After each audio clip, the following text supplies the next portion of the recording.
Hey guys, welcome to week 332 of the Super Mario World RomHack Races. Today's level is Pencil Delfino by Shadowboxer Sandshrew. It's rated 4 for execution and 5 for complexity.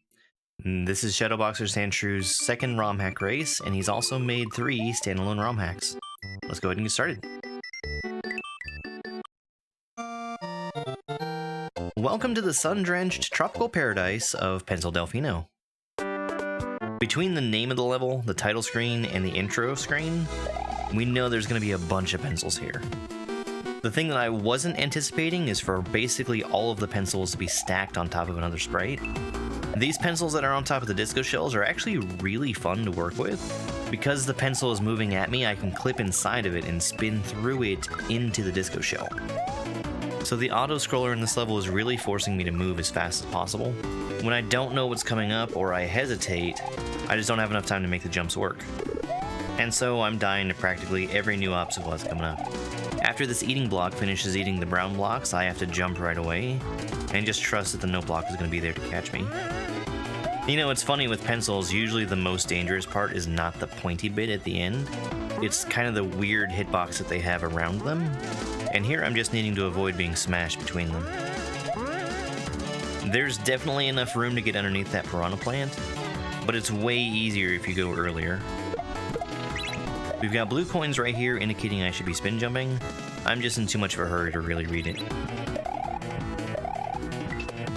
This winged platform with the pencil on top of it was scary, but it was easy to land on. Now, having to hit this thwimp in midair is probably one of the hardest timing challenges in this whole section.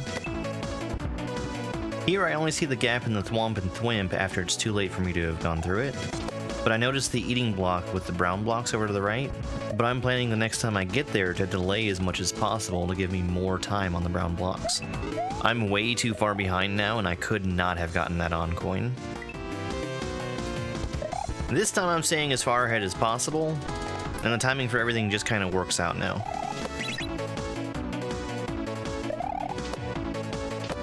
Now I am a little hasty to get off of this ball and chain. I thought I was going to make it around the wall, but I bonked my head on the ceiling instead. I do like this level a lot.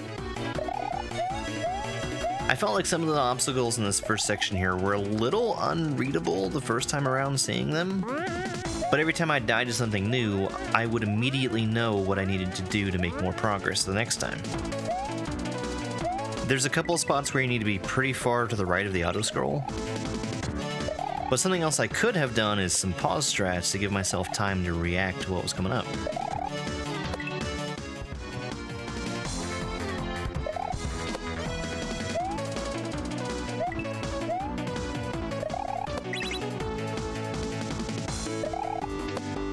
Now, the first time I had gotten here, I was lucky enough to see the pencil stacked on top of the bullet, so I know one of them is coming, and once I deal with one, the other two are just exactly the same.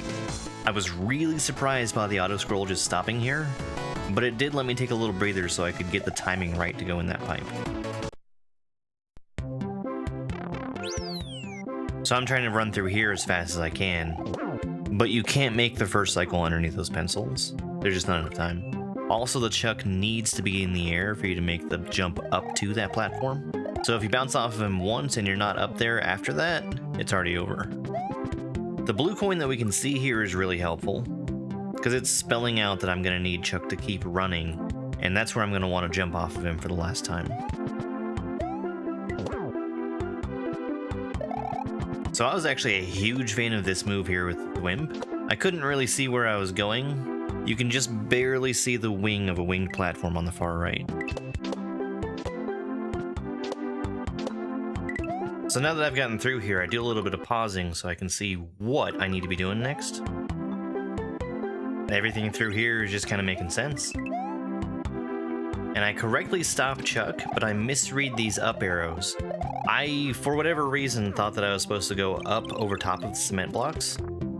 What they're actually telling me to do is to jump over Chuck so that he runs underneath me safely. This is showing me that Chuck isn't going to hit that on coin, it's only going to be triggered by me touching it.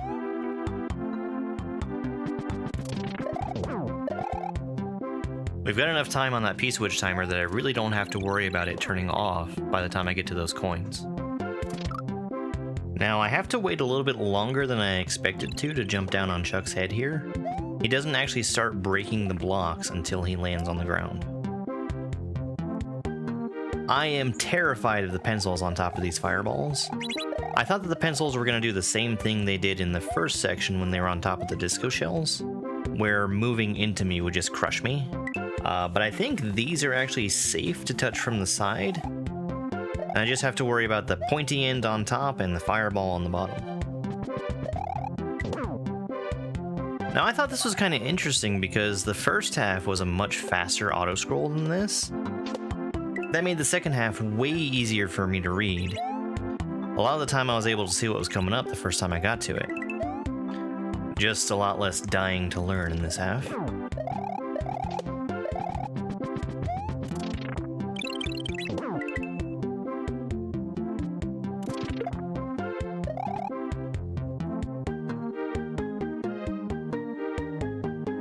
So I didn't even really look at the top right corner of this screen before.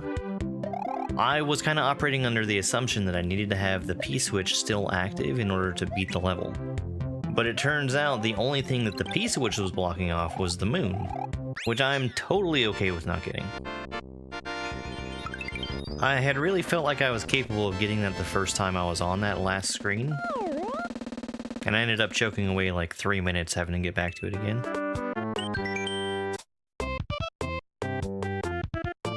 My time for this level was 25 minutes and 42 seconds. That put me in first place out of 12 racers who finished. First place? What?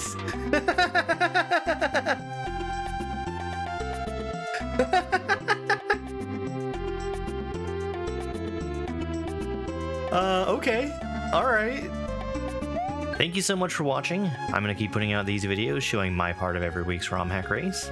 Please subscribe if you'd like to see more here on YouTube. You can also find me on Twitch and TikTok. My links are down in the description.